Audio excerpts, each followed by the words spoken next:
Hey guys, and welcome to the new video on the channel, and today we're going to speak about Killing Time Resurrected.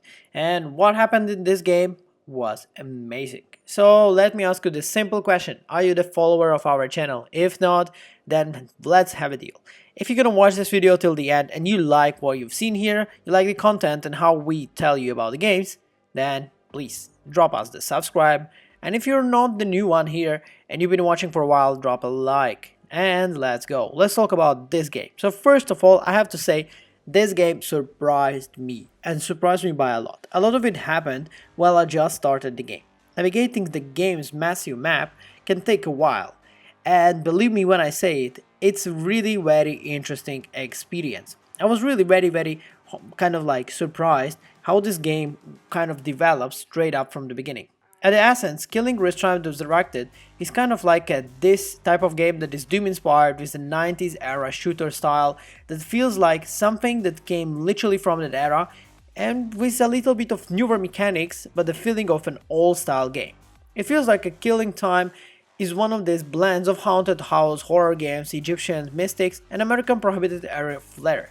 Imagine if Great Gatsby was a lower budget, kind of like a horror flick you might find on DVD collection filled with the vintage horror gems. One of the most memorable features in this game is kind of like feeling this kind of like fractured, green screened into the game that feels like it wasn't really edited in, but the style of it is just amazing. So let's speak about overall what is happening in the game. So you play as that detective who's giving exploring of abandoned mansion of Trascanway and hireless about a lady who literally disappeared, and you are trying to understand what is happening here. She vanished in 1930s, and after trying to gain immortality by stealing an Egyptian artifact. As you progress, you encounter her guests and staff who are now ghosts and grotesque undead creatures haunting the property. Thankfully, the mansion is also well stocked with weapons, making the survival possible, even if you watched kind of like a lot of moments that you stepped in.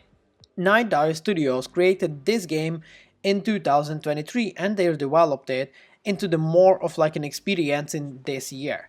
Award was chosen for this game as one of these Halloween releases, aiming to honor the nostalgia of retro horror games. Like I said, the plot is very interesting, and let's speak about more of the style of the game. You're gonna learn a lot more about the spooky adventures in it and all of this like different types of scenarios that are happening in the game. Early enemies, for example zombies and mobsters, may feel a little bit easy, but at the same time this is more for you to learn. It's more of like something that you need to progress. Knife Dive also worked to update the controls to make Killing Time feel more like a modern shooter.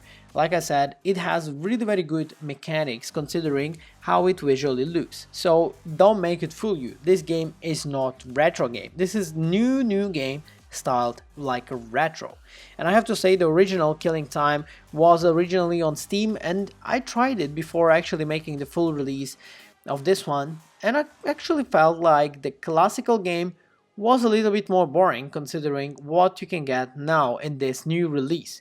Knife Dive's attention to the game elements is really impressive. They added the blue filter to make ghostly characters appear more transparent, making the pixelated limitations of the original kind of footage. One of the coolest features in Kill Time Resurrected is the vault menu, which is packed with the nostalgic extras, much as like at extra museums of by Capcom or Konami. Killing Time includes a mix of concept arts, unused assets, and even footages from old games. Yes, fans can also meeting with the Night Dive's development team, discussing providing an insider look at the team making process of the remaster. It's a nice touch that gives fans the sense of the both history and representation from the work. You can view the cost sense comparing the original one and updated animations without needing to multiple play through. This approach respects the original game while also chasing a modern audience, creating an experience that feels more nostalgic and accessible. Killing Time isn't destroying any of the greatest games of all time list. It's gonna count on the sale, get it. If it's a full price, maybe I wouldn't recommend it so much. Anyway, you get the decision. This was another video on this channel, so if you played the game, drop it in the comments below what you think. Let's discuss and let's help the fellow gamers to find what's the best for them. I'll see you in the next video. Bye.